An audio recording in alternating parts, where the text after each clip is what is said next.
party people, let's talk about the morning after. When last night's fun hits you like a truck?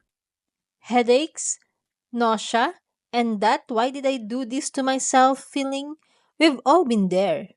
But don't worry, I'm here to help you bounce back fast. Today, I'll share 5 easy and effective steps to cure your hangover so you can get back to being awesome. Ready? Let's dive in. What is a hangover? A hangover is the unpleasant collection of physical and mental symptoms that occur after drinking too much alcohol. It usually sets in after the alcohol in your blood has dropped significantly, often the morning after drinking. The severity of a hangover can vary depending on how much you drank, your hydration levels, and individual factors like metabolism. Common symptoms of a hangover include headache, nausea or vomiting, fatigue, dry mouth and thirst, sensitivity to light and sound, dizziness or vertigo, muscle aches, anxiety or irritability, difficulty concentrating. A hangover is essentially your body's reaction to the after effects of alcohol consumption. Here's what happens inside your body. Alcohol is a diuretic, meaning it increases urine production, causing you to lose more fluids than you take in. This leads to dehydration, which contributes to headaches, fatigue, and dry mouth. When you drink alcohol, your liver works hard to break it down. The process involves converting ethanol or alcohol into acetaldehyde, a highly toxic compound. Normally, your body quickly breaks acetaldehyde into harmless substances like acetate. However, if you drink too much, your liver can't keep up, and acetaldehyde builds up, leading to symptoms like nausea and vomiting. Alcohol triggers inflammation throughout your body, which can cause headaches, muscle aches, and fatigue. It also disrupts your immune system, making you feel generally unwell. Alcohol irritates the lining of your stomach, increasing acid production and slowing digestion. This can result in nausea, stomach pain, and vomiting. Alcohol interferes with your body's ability to regulate blood sugar. Low blood sugar levels or hypoglycemia can lead to symptoms like fatigue, weakness, and irritability. While alcohol might help you fall asleep initially, it disrupts your sleep cycle by interfering with REM sleep, the most restorative stage of sleep. Okay, let me share you how to cure your hangover fast. Step 1. Rehydrate your body. Step 1 is the most important. Rehydrate your body. Alcohol is a diuretic, meaning it makes you lose more fluids than you take in. That's why you wake up feeling like a desert. Go for drinks with electrolytes, coconut water, sports drinks, or electrolyte powders like Liquid IV can help replenish lost sodium, potassium, and other minerals. For an added detox kick, squeeze some lemon into your water. It aids digestion, supports your liver, and adds a refreshing zing. Just keep sipping throughout the day. Hydration is your hangover's kryptonite. Step 2. Eat a nourishing breakfast.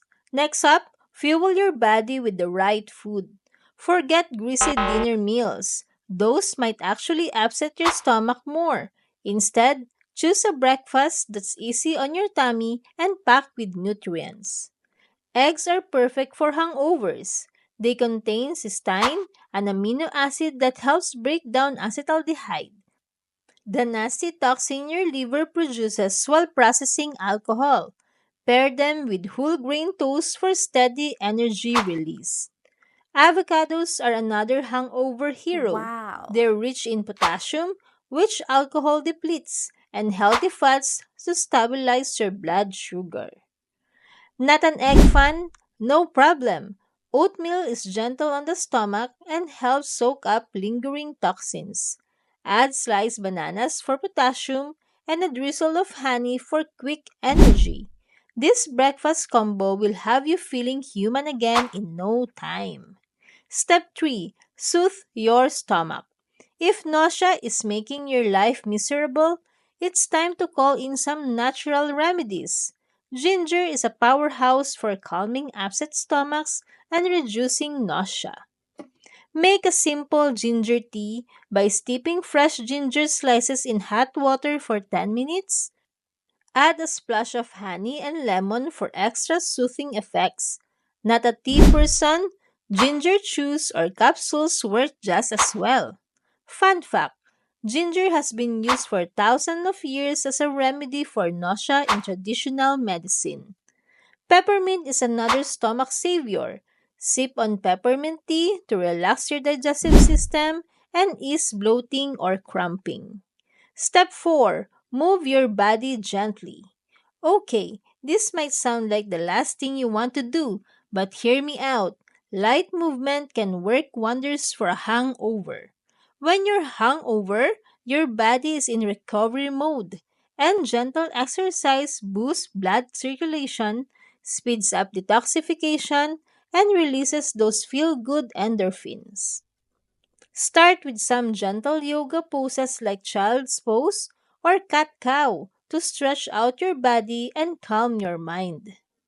No fancy equipment needed, just a soft surface and a little patience. Not in yoga? That's cool. A brisk walk in the fresh air can help clear your head and give you a much needed energy boost. Remember, the key here is gentle movement. Don't push yourself too hard. Step 5. Take care of your liver. Finally, let's show some love to the MVP of hangover recovery, your Wow. liver. This hardworking organ is busy flushing out toxins, so give it a helping hand. Leafy greens like spinach and kale are packed with antioxidants that support liver function.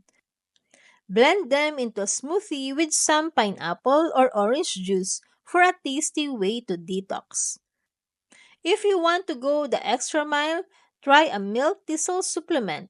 Milk thistle contains silymarin, a compound known to protect and regenerate liver cells. Think of it as a little gift to your liver for all its hard work. Other liver friendly foods: beets, turmeric, and garlic. Bonus tips: before we wrap up, here are the few quick bonus tips to prevent hangovers in the first place. 1. Alternate alcohol with water to stay hydrated. 2. Stick to lighter drinks like vodka or gin, as darker liquors tend to have more congeners which worsen hangovers. 3. And my favorite, don't drink on an empty stomach. And there you have it, 5 easy steps to cure your hangover fast. Next time you wake up feeling rough, you'll know exactly what to do. If you found these tips helpful, don't forget to smash that like button, hit subscribe, and share this video with your party-loving friends. Thanks for watching, and I'll see you in the next one. Stay hydrated, stay happy, and take care.